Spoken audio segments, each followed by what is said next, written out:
ಭಾಳ ಜನಕ್ಕೆ ಯೋಚನೆ ಮಾಡೋದು ಏನೆಲ್ಲ ಕಾಯಿಲೆ ಬರ್ಬೋದು ಈ ಥೈರಾಯ್ಡ್ ಹಾರ್ಮೋನ್ ಇಲ್ದಿದ್ರೆ ಅಂತ. 3 ಹೆಸರು ಹೇಳ್ತೀನಿ ನಿಮಗೆ. ಭಾಳ ಕಾಮನ್ನು ಹೈಪೋಥೈರಾಯ್ಡಿಸಮ್. ಇದು ಹೆಣ್ಣು ಮಕ್ಕಳಲ್ಲಿ ಭಾಳ ಕಾಮನ್ನು. ಹೆಂಗೆ ಗೊತ್ತಾಗುತ್ತೆ ಅಂದರೆ ಈಚೀಚೆಗೆ ಯಾಕೋ ಅಮ್ಮ ದಪ್ಪ ಆಗ್ತಾ ಇದ್ದಾರೆ, ವೆಯ್ಟ್ ಇನ್ಕ್ರೀಸ್ ಆಗುತ್ತೆ, ಚಳಿ ತಡ್ಕೊಳಕ್ಕಾಗ್ತಾ ಇಲ್ಲ, ಸ್ಕಿನ್ ಎಲ್ಲ ದಪ್ಪ ಆಗುತ್ತೆ, ಕೂದಲು ಉದುರುತ್ತೆ, BP ರೆಕಾರ್ಡ್ ಮಾಡಿದರೆ ಅಬ್ನಾರ್ಮಲ್ ಇರುತ್ತೆ. ಇದು ಲೈಫ್ ಲಾಂಗ್ ಮಾತ್ರೆ. ಭಾಳ ಜನಕ್ಕೆ ಏನು ಡಾಕ್ಟ್ರೆ ಜೀವನ ಪರ್ಯಂತ ತೊಗೊಂಡ್ರೆ ಕಿಡ್ನಿ ಮೇಲೆ ಸೈಡ್ ಎಫೆಕ್ಟ್ ಆಗಲ್ವಾ? ಕ್ಯಾನ್ಸರ್ ಮನುಷ್ಯನ ದೇಹದಲ್ಲಿ ಎಲ್ಲಿ ಬೇಕಾದರೂ ಆಗ್ಬೋದು. ಥೈರಾಯ್ಡ್ನ ಕ್ಯಾನ್ಸರ್ ಆಗುತ್ತಾ ಡಾಕ್ಟ್ರೆ? 3 ಥರ ಕ್ಯಾನ್ಸರ್ ಆಗುತ್ತೆ. ಈ ಥೈರಾಯ್ಡ್ ಬಂದ ತಕ್ಷಣವೇ ಭಾಳ ಜನಕ್ಕೆ ಯೋಚನೆ ಮಾಡೋದು ಏನೆಲ್ಲ ಕಾಯಿಲೆ ಬರ್ಬೋದು ಈ ಥೈರಾಯ್ಡ್ ಹಾರ್ಮೋನ್ ಇಲ್ದಿದ್ರೆ ಅಂತ. 3 ಹೆಸರು ಹೇಳ್ತೀನಿ ನಿಮಗೆ. ಥೈರಾಯ್ಡು ನೋಡಲಿಕ್ಕೆ ಕಾಣಲ್ಲ ನಿಮಗೆ, ಆದರೆ ಕೆಲವೆಲ್ಲ ಇಂಟ್ರೆಸ್ಟಿಂಗ್ ಫ್ಯಾಕ್ಟ್ಸ್ ನಾನು ಯಾವಾಗಲೂ ಹೇಳ್ತಿರ್ತೀನಿ. ಯಾಕಂದ್ರೆ ನಾನು I M A teacher in a medical college. ಮಕ್ಕಳಿಗೆ ಹೇಳ್ತೀನಿ,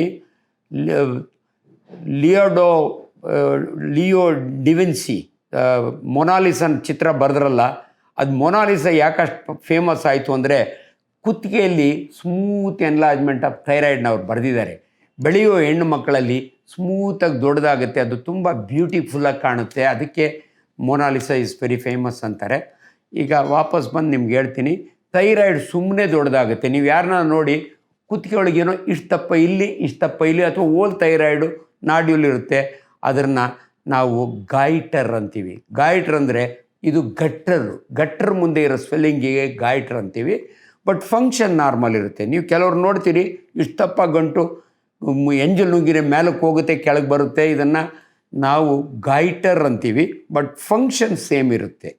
ಸೊ ಇವತ್ತು ಬರೀ ಫಂಕ್ಷನ್ ಬಗ್ಗೆ ಇರೋದನ್ನ ಮಾತಾಡ್ತೀನಿ. ಯಾಕಂದರೆ ಒಂದೇ ಸಾರಿ ನಾನು ಎಲ್ಲ ಹೇಳಿದರೆ ನಿಮಗೆ ಕನ್ಫ್ಯೂಸ್ ಆಗುತ್ತೆ. ಭಾಳ ಕಾಮನ್ನು ಹೈಪೋಥೈರಾಯ್ಡಿಸಮ್ ಅಂದರೆ ಹೈಪೋ ಅಂದರೆ ಕಡಿಮೆ ಹಾರ್ಮೋನ್ ಸೆಕ್ರೀಟ್ ಆಗ್ತಾ ಇದೆ. ಆದರೆ ಗ್ಲ್ಯಾಂಡ್ ದೊಡ್ಡದಿರ್ಬೋದು, ಬಟ್ ಸೆಕ್ರಿಷನ್ ಕಡಿಮೆ ಇರುತ್ತೆ. ಇದು ಏನಾಗುತ್ತೆ ಅಂದರೆ ಇದು ಹೆಣ್ಣು ಮಕ್ಕಳಲ್ಲಿ ಭಾಳ ಕಾಮನ್ನು.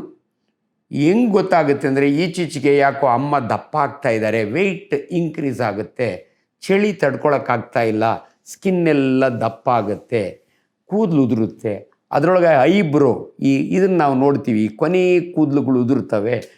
ಇದನ್ನು BP ರೆಕಾರ್ಡ್ ಮಾಡಿದರೆ ಅಬ್ನಾರ್ಮಲ್ ಇರುತ್ತೆ. ಆಮೇಲೆ ಮರವು, ಅಮ್ಮ ಯಾಕೋ ಈಚೀಚೆಗೆ ಅಡುಗೆ ಮನೆಯಲ್ಲಿ ಉಪ್ಪಿದ್ದು ಒಂದು ಕಡೆ ಇಟ್ಟು ಸಕ್ಕರೆ ಇರೋ ಕಡೆ ಹುಡುಕ್ತಾ ಇರ್ತಾರೆ, ಅಂದರೆ ಮರೆವು.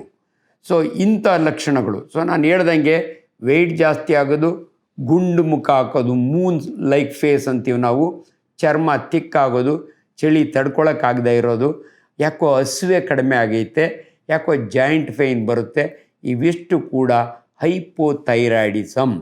ಇದು ಭಾಳ ಈಸಿ ನಮಗೆ ಡಯಾಗ್ನೋಸ್ ಮಾಡಿ ನೋಡಿದ ತಕ್ಷಣ ಗೊತ್ತಾಗುತ್ತೆ. ಒಂದು ಬ್ಲಡ್ ಟೆಸ್ಟ್ ಮಾಡಿಸ್ತೀವಿ ನಾವು, ಥೈರಾಯ್ಡ್ ಪ್ರೊಫೈಲ್ ಅಂತೀವಿ ನಾವು, T3, T4, TSH, thyroid stimulating hormone ಅಂತೀವಿ ನಾವು.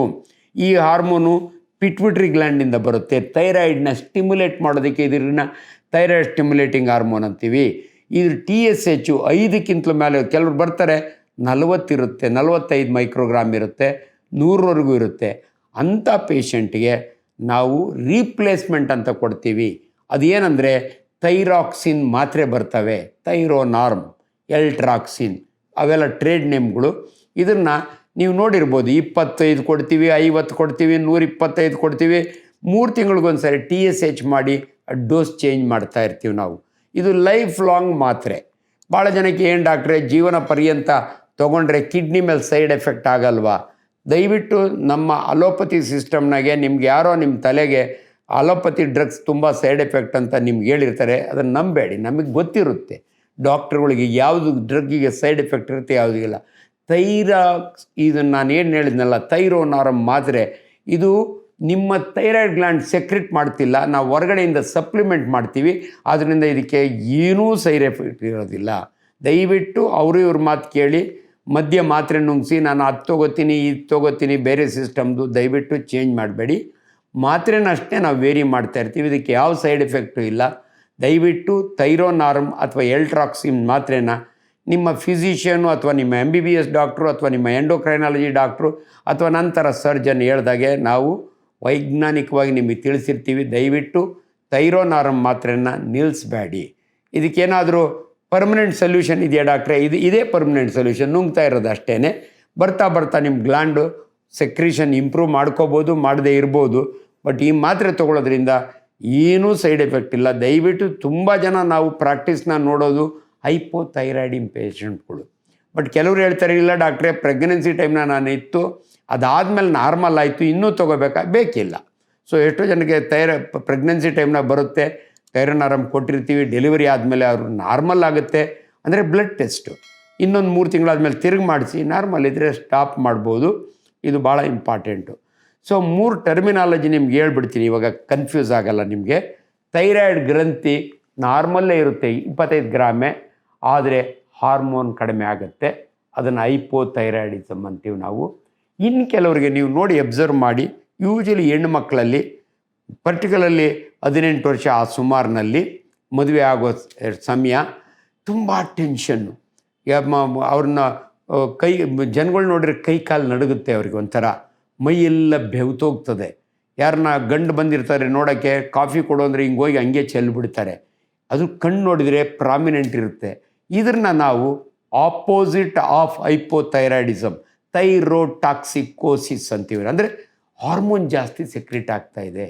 ಇದಕ್ಕೇನು ಕಾರಣ ಅಂದರೆ ಟೆನ್ಷನ್ಗಳು. ಎಲ್ಲೋ ಒಂದು ಕಡೆ ಎಕ್ಸಾಮ್ ಟೆನ್ಷನ್ ಇರ್ಬೋದು, ಅಥವಾ ಗಂಡು ನನಗೆ ಇಷ್ಟ ಇಲ್ಲ ಆದರೂ ತೋರಿಸ್ತಾರೆ ಅನ್ನೋ ಟೆನ್ಷನ್ ಇರ್ಬೋದು, ಅಥವಾ ಮನೇಲಿ ಏನೋ ಟೆನ್ಷನ್ ಇರ್ಬೋದು.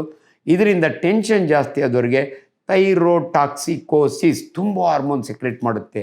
ಇದು ಹೆಂಗೆ ಗೊತ್ತಾಗುತ್ತೆ ಡಾಕ್ಟ್ರೆ? ಕೈ ಕಾಲು ನಡುಗುತ್ತೆ, ತುಂಬ ಸ್ವೆಟಿಂಗ್ ಆಗುತ್ತೆ, ಪಲ್ಸ್ ರೇಟ್ ಹೈಪೋಥೈರಾಯ್ಡಿಸ್ನೊಳಗೆ ನಾಡಿ ರೇಟ್ ಕಡಿಮೆ ಆಗುತ್ತೆ. ಥೈರೋಟಾಕ್ಸಿಕೋಸ್ನಲ್ಲಿ ಜಾಸ್ತಿ 120ಕ್ಕೆ ಹೋಗುತ್ತೆ. ಅವ್ರ ಹೃದಯ ಬಡ್ಕೊಳ್ಳೋದು ಅವ್ರಿಗೆ ಗೊತ್ತಾಗುತ್ತೆ. ಅದನ್ನು ನಾವು ಪ್ಯಾಲ್ಪಿಟೇಷನ್ ಅಂತೀವಿ.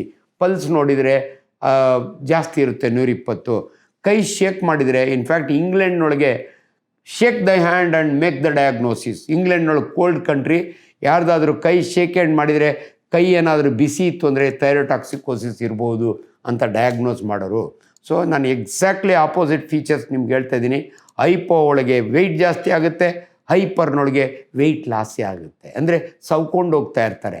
ಈಗ ಇನ್ನೊಂದು ಮಾತು ಹೇಳ್ಬಿಡ್ತೀನಿ, ನಮ್ಮ ಅಲೋಪತಿ ಒಳಗೆ 3 ಕಾಯಿಲೆ ಒಳಗೆ ತಿಂದು ಸವ್ಕೊಂಡು ಹೋಗೋದು. 1 ಥೈರೋಟಾಕ್ಸಿಕೋಸ್, 2 ಡಯಾಬಿಟಿಸ್ ಮೆಲಿಟಸ್, ಸಕ್ಕರೆ ಕಾಯಿಲೆ ಶುರುವಾದರೆ ತಿಂತಾನೆ ಇರ್ತಾರೆ, ವೆಯ್ಟ್ ಕಡಿಮೆ ಆಗುತ್ತೆ. 3ನೇದು HIV. ಸೊ ಅದ್ರ ಬಗ್ಗೆ. ಸೊ ಥೈರೋಟಾಕ್ಸಿಕೋಸಿಸ್ನಲ್ಲಿ ಕಣ್ಣು ಪ್ರಾಮಿನೆಂಟ್ ಇರ್ತವೆ. ನಾವು ಎಕ್ಸಾಪ್ಥಾಲ್ಮಸ್ ಅಂತೀವಿ. ಅಂದರೆ ಕಣ್ಣಿನ ಯಾವಲ್ಲೂ ನೋಡಿದಾಗೆ ಆ ಕಪ್ಪು ಗುಡ್ಡೆ ಎಲ್ಲ ಕಡೆನೂ ಕಾಣಬಾರ್ದು. ಎಲ್ಲ ಕಡೆನೂ ಕಾಣುತ್ತೆ ಅಂದರೆ ಅದನ್ನು ನಾವು ಎಕ್ಸಾಪ್ಥಾಲ್ಮಸ್ ಅಂತೀವಿ. ಅದು ಸ್ವೆಟ್ಟಿಂಗು, ಸೊ ತುಂಬ ಊಟ ಮಾಡೋದು, ಎಲ್ಲದಕ್ಕೂ ಭಯ ಬೀಳೋದು, ನಿದ್ದೆ ಬರೋಲ್ಲ, ಇನ್ಸಾಮ್ನಿಯಾ, ಇಂಥವ್ರನ್ನ ಥೈರಾಯ್ಡ್. ಅದಕ್ಕೆ ಟ್ರೀಟ್ಮೆಂಟ್ ಇದೆಯಾ ಡಾಕ್ಟ್ರೆ? ಡೆಫಿನೆಟ್ಲಿ ಇದೆ. ಅದಕ್ಕೆ short term treatment, life long ಅಲ್ಲ. ಮೆಡಿಕಲ್ ಟ್ರೀಟ್ಮೆಂಟ್ ಇದೆ, ರೇಡಿಯೋ ಐಡಿನ್ ಥೆರಪಿ ಇದೆ, ಆಪ್ರೇಷನ್ನೂ ಇದೆ ಅದಕ್ಕೆ. ಸೊ ಕೆಲವರಿಗೆ ಥೈರಾಯ್ಡ್ ಗ್ಲ್ಯಾಂಡ್ ಎನ್ಲಾರ್ಜ್ ಆಗಿಬಿಡುತ್ತೆ. ಅದರೊಳಗೆ 2 ಹೇಳ್ತೀನಿ ನಿಮ್ಗೆ. ನೋಡೋಕ್ಕೆ ಇಷ್ಟು ದಪ್ಪ ಕಾಣುತ್ತೆ, ಇಲ್ಲದ್ರೆ ಹೈಪೋ ಇರ್ಬೋದು, ಇಲ್ಲದ್ರೆ ಹೈಪರ್ ಇರ್ಬೋದು, ಇಲ್ಲದ್ರೆ ಥೈರಾಯ್ಡ್ ಅಂತೀವಿ ನಾವು. ಥೈರಾಯ್ಡ್ ಅಂದರೆ ಹಾರ್ಮೋನ್ ನಾರ್ಮಲ್ ಇದೆ, ಗ್ಲ್ಯಾಂಡ್ ಮಾತ್ರ ದೊಡ್ಡದಾಗಿದೆ. ಅದು ಮೆಡಿಕಲ್ ನಾವು ಡೀಟೇಲಾಗಿ ಟ್ರೀಟ್ ಮಾಡ್ತೀವಿ, ನಿಮಗೆ ಅಷ್ಟು ಬೇಕಿಲ್ಲ. ಯಾವುದೇ ಆದರೂ ನಾಡಿಯಲ್ಲಿದ್ದರೆ, ಇಲ್ಲ ಡಾಕ್ಟ್ರೆ ನಾನು ಥೈರಾಯ್ಡ್ ಟೆಸ್ಟ್ ಮಾಡಿಸಿದ್ದೀನಿ ನಾರ್ಮಲ್ ಅಂತ ಕೊಟ್ಟಿದ್ದಾರೆ, ಆ ಡಾಕ್ಟ್ರ್ ನೋಡಿದರೆ ಆಪ್ರೇಷನ್ ಮಾಡಬೇಕು ಅಂತಾರೆ. ದಯವಿಟ್ಟು ಒಬ್ಬ ಸರ್ಜನ್ ಹೇಳ್ದಂಗೆ ನೀವು ಕೇಳಿ, ಅವ್ರಿಗೆ ನಾಲೆಡ್ಜ್ ಇರುತ್ತೆ. ಸುಮ್ಮನೆ ನಿಮ್ಮ ಥೈರಾಯ್ಡ್ ಕೇಳಲ್ಲ. 2 ಲೋಬ್ ಇರುತ್ತೆ, ಇದಿಷ್ಟು ತಪ್ಪ ಆಗಿರುತ್ತೆ, ಅದಕ್ಕೆ ಸಾಲಿಟರಿ ನಾಡ್ಯೂಲ್ ಅಂತೀವಿ ನಾವು. 2 ದೊಡ್ಡದಾಗಿ ಇಲ್ಲೊಂದು ಗಂಟು ಮಲ್ಟಿ ನಾಡ್ಯುಲರ್ ಗಾಯ್ಟ್ರ್ ಅಂತೀವಿ. ಅದಕ್ಕೆ ನಾವು ಸರ್ಜರಿ ಮಾಡ್ತೀವಿ, ಸಬ್ ಟೋಟಲ್ ಥೈರಾಯ್ಡೆಕ್ಟಮಿ ಅಥವಾ ಹೆಮಿಥೈರಾಯ್ಡೆಕ್ಟಮಿ ಅಂತ. ಅದೆಲ್ಲ ನಿಮಗೆ ಡೀಟೇಲ್ಸ್ ಬೇಕಿಲ್ಲ. ಸೊ ನಾನು 3 ಕಂಡೀಷನ್, ಇನ್ನು 4ನೇದೊಂದು ಕಂಡೀಷನ್ ಮಾಡಿ ನಿಲ್ಲಿಸ್ತೀನಿ ನಾನು. ಕ್ಯಾನ್ಸರ್ ಮನುಷ್ಯನ ದೇಹದಲ್ಲಿ ಎಲ್ಲಿ ಬೇಕಾದರೂ ಆಗ್ಬೋದು. ಥೈರಾಯ್ಡ್ನ ಕ್ಯಾನ್ಸರ್ ಆಗುತ್ತಾ ಡಾಕ್ಟ್ರೆ? 3 ಥರ ಕ್ಯಾನ್ಸರ್ ಆಗುತ್ತೆ. Follicular cancer, papillary cancer, anaplastic cancer. ಇದು ಹೆಂಗೆ ಗೊತ್ತಾಗುತ್ತೆ ಡಾಕ್ಟ್ರೆ? ನನಗೆ ಗೊತ್ತಾಗುತ್ತೆ, ಯಾಕಂದರೆ I am a qualified doctor. ನೀವು ನನ್ನ ಹತ್ರ ಬಂದರೆ ನಿಮ್ಮ ಥೈರಾಯ್ಡ್ನ ಎಕ್ಸಾಮ್ ಮಾಡಿದಾಗೆ ನನಗೆ ಡೌಟ್ ಬರುತ್ತೆ. ಆಗ ನಾನೇನು ಮಾಡ್ತೀನಿ ಅಂದರೆ, ಒಂದು ಅಲ್ಟ್ರಾಸೌಂಡ್ ಸ್ಕ್ಯಾನ್ ಮಾಡ್ತೀನಿ, ಒಂದು ನಾಡ್ಯೂಲ್ ಇದ್ದರೆ ಒಂದು FNAC ಮಾಡ್ತೀನಿ. ಅದರಲ್ಲಿ ನನಗೆ ರಿಸಲ್ಟ್ ಬರುತ್ತೆ, ಇದರೊಳಗೆ ಕ್ಯಾನ್ಸರ್ ಇದೆ ಅಂತ. ಸೊ ಕ್ಯಾನ್ಸರಿಗೆ ಟ್ರೀಟ್ಮೆಂಟ್ ಇದೆಯಾ ಡಾಕ್ಟ್ರೆ? 100% ಇದೆ. ಟೋಟಲ್ ಥೈರಾಯ್ಡೆಕ್ಟಮಿ ಅಂತೀವಿ. ನಿಮ್ಮ ಇಡೀ ಥೈರಾಯ್ಡನ್ನ ನಾವು ಆಪ್ರೇಷನ್ ಮಾಡಿ ತೆಗಿತೀವಿ. ತೆಗೆದ ಮೇಲೆ ಏನು ಡಾಕ್ಟ್ರೆ? ಹಾರ್ಮೋನ್ ಜೀವನ ಪರ್ಯಂತ ನಿಮ್ಗೆ ಹಾರ್ಮೋನ್ ಕೊಡ್ತೀವಿ. ಥೈರಾಯ್ಡ್ ಕ್ಯಾನ್ಸರ್ನೊಳಗೆ 3 ಥರ ಕ್ಯಾನ್ಸರ್ ಅಂದೆ ನಾನು. ಒಂದು ಕ್ಯಾನ್ಸರ್ ಕ್ಯೂರಬಲ್ ಕ್ಯಾನ್ಸರ್, ಅದು ಪ್ಯಾಪಿಲರಿ ಕ್ಯಾನ್ಸರ್ ಅಂತೀವಿ ನಾವು. ಫಾಲಿಕ್ಯುಲರ್ ಕ್ಯಾನ್ಸರು ಇಲ್ಲಿಂದ ಬೇರೆ ಬೇರೆ ಕಡೆ ಹರಡುತ್ತೆ, ಅದಕ್ಕೂ ಕೂಡ ಟ್ರೀಟ್ಮೆಂಟ್ ಇದೆ. ಲಾಸ್ಟಿಗೆ ಒಂದು ಅನಪ್ಲಾಸ್ಟಿಕ್ ಕ್ಯಾನ್ಸರ್ ಅಂತೀವಿ, ಅದು ಮೋರ್ ಡೇಂಜರಸ್ಸು. ಇಷ್ಟೇ. ಸೊ ನಿಮಗೆ ಥೈರಾಯ್ಡ್ ಬಗ್ಗೆ ಅರಿವು ಮೂಡಬೇಕಾದ್ರೆ 3 ನೆನಪಿಟ್ಟುಬಿಡಿ. ಒಂದು ಬ್ಲಡ್ ಟೆಸ್ಟು, ಅದು ಫಂಕ್ಷನ್ ಆಫ್ ದಿ ಥೈರಾಯ್ಡ್ ಅಂತೀವಿ ನಾವು. ಇನ್ನೊಂದು ಅನಾಟಮಿ, ಅಂದರೆ ನಿಮಗೆ ಯಾವ ಸ್ಕ್ಯಾನ್ ಮಾಡ್ತೀವಿ ಅಂದರೆ ಎಲ್ಲ ಥೈರಾಯ್ಡ್ಗೂ ಸ್ಕ್ಯಾನ್ ಮಾಡ್ತೀವಿ. ಯಾಕಂದರೆ ದೊಡ್ಡದಾಗೈತಾ, ನಾಡ್ಯೂಲ್ ಇದೆಯಾ, ನಾಡ್ಯೂಲ್ನೊಳಗೆ ನೀರಿದೆಯಾ, ಬ್ಲಡ್ ಇದೆಯಾ, ಸಾಲಿಡ್ ಇದೆಯಾ, ಇಷ್ಟು ನಮ್ಗೆ ಗೊತ್ತಾಗುತ್ತೆ. ಡೌನ್ ಬಂದು ನಾಡ್ಯೂಲ್ಗೆ FNAC ಅಂತ ನೀಡ್ಲ್ ಹಾಕಿದರೆ ಅದರೊಳಗೆ ರಿಪೋರ್ಟ್ ಬರುತ್ತೆ ಕ್ಯಾನ್ಸರಾ ಅಥವಾ ಓನ್ಲಿ ಬಿನೈನ್ ಕಲಾಯ್ಡ್ ಗೈಟರ ಅಂತ. ಸೊ ಅವೆಲ್ಲ ತುಂಬ ತಿಳ್ಕೊಳಕ್ಕೆ ಹೋಗಬೇಡಿ. ಇಂಟರ್ನೆಟ್ನಾಗ ಹುಡುಕಿದರೆ ನಿಮಗೆ ಕನ್ಫ್ಯೂಸ್ ಆಗುತ್ತೆ. ಅದಕ್ಕೆ ನಾನು ಸ್ಪಷ್ಟ ಮಾಹಿತಿ ಕೊಡ್ತಾ ಇದ್ದೀನಿ. ಇಂಟರ್ನೆಟ್ನೊಳಗೆ ಅನೇಕ ವಿಚಾರಗಳಿರ್ತವೆ, ನಿಮಗೆ ಇಂಟರ್ಪ್ರಿಟೇಷನ್ ಆಗಲ್ಲ, ಎಲ್ಲೋ ಎದುರ್ಕೊಳ್ಳೋಕೆ ಹೋಗ್ತೀರಿ. ದಯವಿಟ್ಟು ನಿಮ್ಮ ಥೈರಾಯ್ಡ್ ಪ್ರಾಬ್ಲಮ್ ಇದ್ದಾಗೆ ಒಬ್ಬ ಫಿಸಿಷಿಯನ್ ಅಥವಾ ಎಂಡೋಕ್ರೈನಾಲಜಿಸ್ಟ್ ಅಥವಾ ಸರ್ಜನ್, ನಾವೇ ನಿಮಗೆ ಕರೆಕ್ಟ್ ಇನ್ಫಾರ್ಮೇಷನ್ ಕೊಡ್ತೀವಿ. ಸೊ ಥೈರಾಯ್ಡ್ ಅಂದ ತಕ್ಷಣವೇ ಎದುರ್ಕೊಳ್ಳೋಕೆ ಹೋಗಬೇಡಿ. ಅದರೊಳಗೆ ಅನೇಕ ವೆರೈಟಿ ಇರೋದರಿಂದ ನೀವು ದಯವಿಟ್ಟು ನಮ್ಮ ಹತ್ರ ಬನ್ನಿ, ನಿಮಗೆಲ್ಲ ಇನ್ಫಾರ್ಮೇಷನ್ ಸಿಗುತ್ತೆ. ಏನು ಎದುರ್ಕೊಳ್ಳೋಕೆ ಹೋಗಬೇಡಿ. ನಮಸ್ಕಾರ.